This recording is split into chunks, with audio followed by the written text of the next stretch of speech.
वंदे मातरम साथियों, मैं योगेंद्र नागर आज की इस वीडियो में आपका हार्दिक स्वागत करता हूँ। राजस्थान की राजनीति साथियों, राजस्थान में चुनाव नज़दीक है तो राजस्थान में राजनीतिक सरगर्मियाँ भी तेज हो गई है। दोनों पार्टियां अपने अपने ढंग से चुनाव प्रचार में उतर चुकी है। हालांकि अभी तक किसी भी पार्टी से प्रत्याशियों की कोई सूची नहीं आई।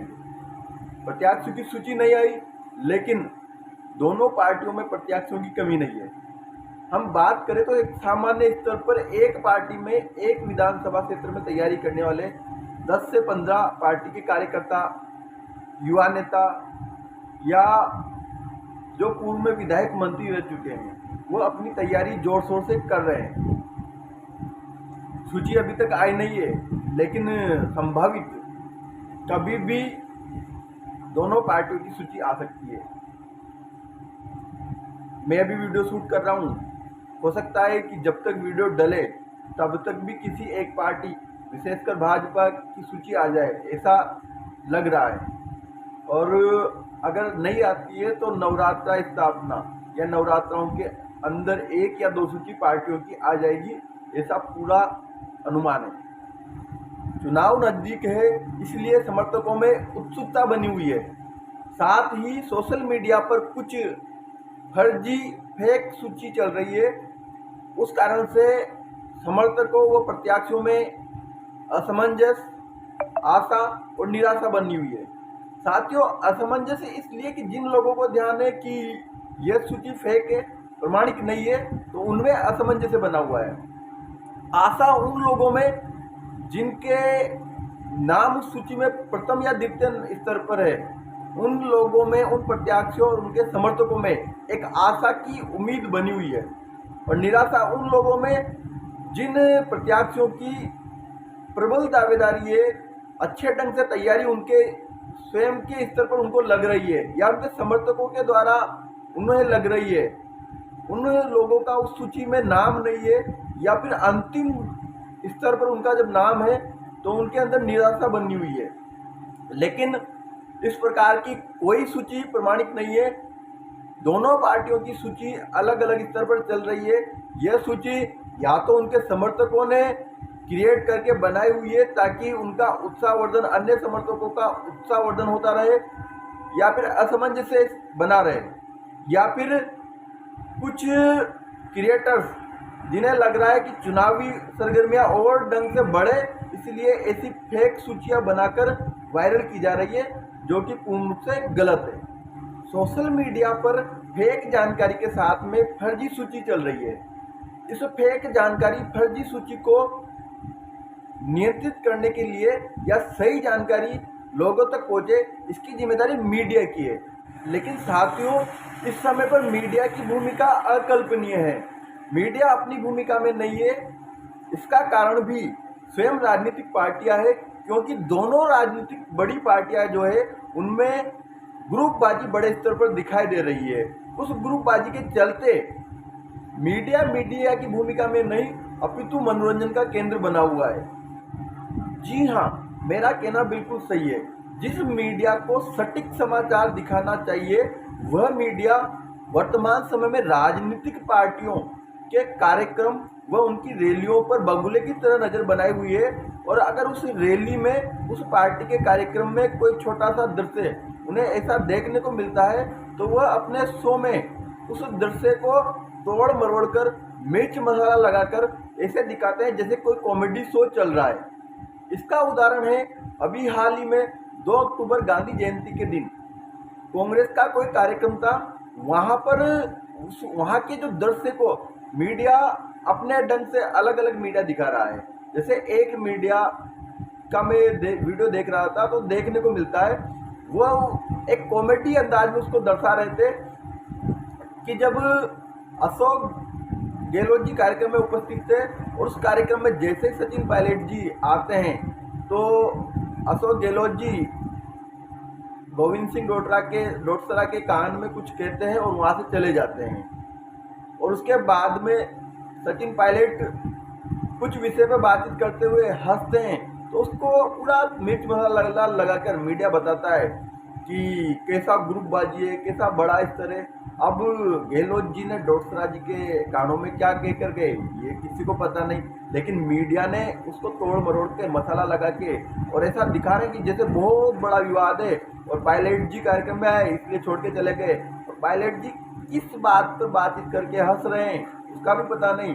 लेकिन ऐसा दिखाया जा रहा है कि पायलट जी के आने पर गहलोत जी उठ के चले गए और गहलोत जी के जाने से पायलट जी खुश है और हंस रहे हैं, ऐसा मीडिया दिखा रहा है। वैसे ही वहीं दूसरी ओर भाजपा की बात करें तो वर्तमान में भाजपा की जो रैलियां हो रही है या कार्यक्रम में, उसमें वसुंधरा जी मोदी जी के बगल में बैठी हुई है, तो कह रहे हैं कि मंच पर जगह तो है, मोदी जी के बगल में कुर्सी तो है, लेकिन क्या वसुंधरा जी को वो सम्मान मिल रहा है? क्यों? क्योंकि मंच से उनका नाम नहीं लिया। उनका अभिवादन तो मोदी जी ने किया, लेकिन आई कांटेक्ट नहीं हुआ।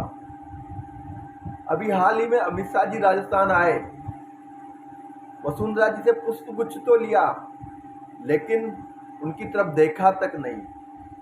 अब देखो साथियों, कैसा मीडिया को ये दिखाना चाहिए क्या जमीनी स्तर पर जुड़े हुए क्या जनता के विषय, क्या मुद्दे हो सकते हैं, राजनीतिक पार्टियों को, सरकार को या नेताओं को आने वाले चुनाव में किन विषयों को लेकर जनता के मध्य में जाना चाहिए, इस विषय को मीडिया जनता की आवाज बनकर उठाना चाहिए। लेकिन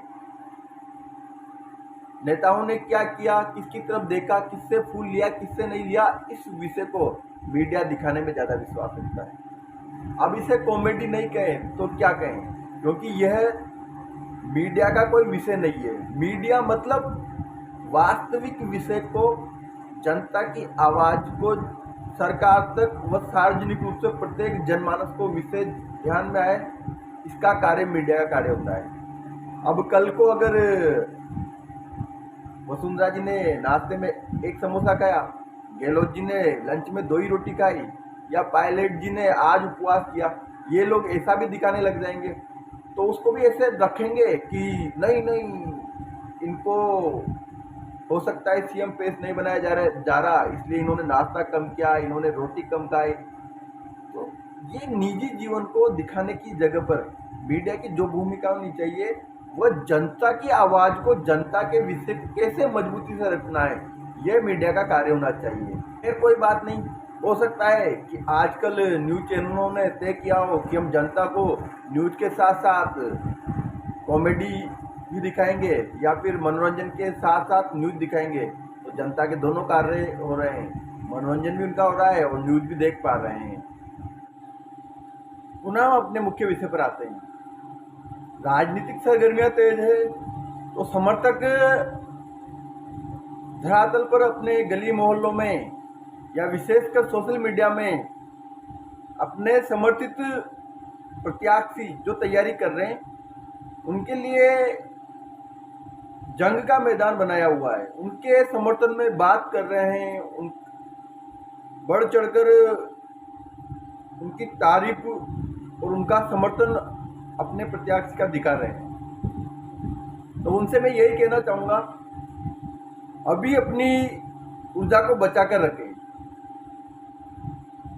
अभी प्रत्याशी की सूची आना बाकी है, जब सूची आएगी तो आप सभी समर्थकों को अपनी पार्टी या अपने समर्थित उम्मीदवार जो प्रत्याशी बनने वाला है उसके चुनाव की तैयारी के लिए इस ऊर्जा को जमीनी स्तर पर अपने कार्य क्षेत्र में सक्रिय होकर इस ऊर्जा का उपयोग वहां पर आपको करना चाहिए।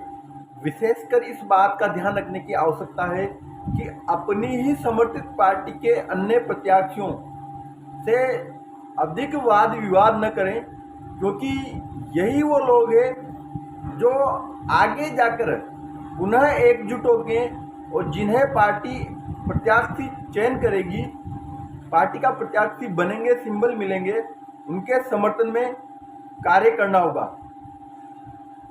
अगर अभी ज़्यादा अधिक वाद विवाद किया और अधिक द्वेषता उत्पन्न होती है और आपके समर्थित उम्मीदवार को प्रत्याशी बनाया भी जाता है, तो इस वाद विवाद का नुकसान उस समय पर होगा जब आपका समर्थित प्रत्याशी उम्मीदवार बन जाएगा। इसलिए अभी सूची आने का इंतजार करें।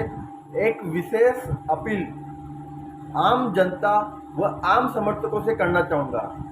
अभी इस चुनावी सरगर्मियों में अनावश्यक विषयों को लेकर अपने पड़ोसियों, अपने परिचितों या अपने मिलने वाले मित्रगणों, आस पड़ोस के लोगों से अनावश्यक न तो प्रत्यक्ष रूप से न ही अप्रत्यक्ष रूप से सोशल मीडिया अन्य कई स्थान पर वाद विवाद न करें। साथियों, चुनाव इन 2 से 3 माह में हो जाएंगे। कौन सत्ता में आएगा, कौन विधायक बनेगा, ये समय निकल जाएगा। लेकिन आपके आस पड़ोस के आपके परिचित लोग वही लोग हैं जो आपके प्रत्येक सुख दुख में उस जनप्रतिनिधि, उस नेता से पहले आके खड़े होंगे। इसलिए अनावश्यक विषय को मुद्दा बनाकर वाद विवाद से बचे तो ज़्यादा ठीक रहेगा। साथियों, राजस्थान के चुनावी विषय को लेकर कुछ महत्वपूर्ण बिंदुओं को विषय बनाकर आप सबके मध्य में एक पूर्ण जानकारी भरा ये वीडियो मैंने आप सबके मध्य में रखा है। उम्मीद है अच्छा लगा होगा पूरा विषय। आप सभी से यही आग्रह रहेगा, देश हित, राष्ट्र हित, समाज हित के विषयों की जानकारी के लिए आगे भी नियमित रूप से जुड़े रहें। इसके लिए जिन्होंने पूर्व में चैनल को सब्सक्राइब नहीं किया वह चैनल को सब्सक्राइब करें, वह बेल आइकन को दबा लें ताकि वीडियो का नोटिफिकेशन समय समय पर आपको मिलता रहे। वंदे मातरम। भारत माता की जय।